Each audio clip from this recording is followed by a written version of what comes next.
Okay, I just wanted to make a quick video because I haven't uploaded anything in a while. This is the Circle Pad Pro for the 3DS. It just came out today, along with Resident Evil Revelations. Now, it's got a bunch of things that I hate about it. The first being that you can't take the cartridge out.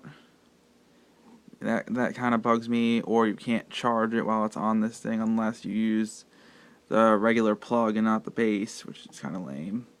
One thing I don't get is why there are two R buttons now. They decided to put a second one on the physical attachment itself. Also, you cannot access the wireless button either because it's being covered by this piece of plastic here. And basically, other than that, it works rather well. It's kind of bulky, kind of defeats the purpose of a portable. It doesn't look too pretty either. It kind of looks like a mess.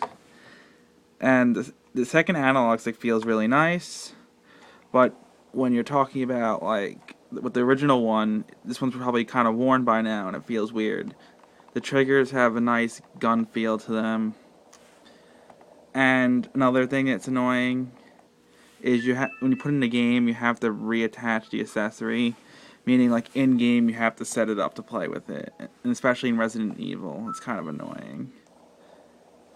Also, another thing that I found interesting about the Circle Pad Pro was how it worked.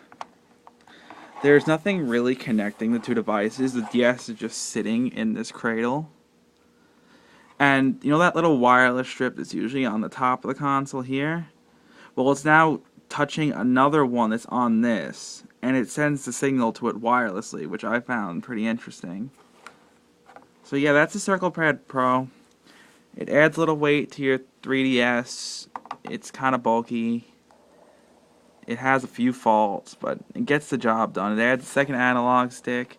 There's not really anything compatible with it unless you're playing Resident Evil Revelations or you plan on getting the new Metal Gear game when it comes out. It's not really worth it at this point.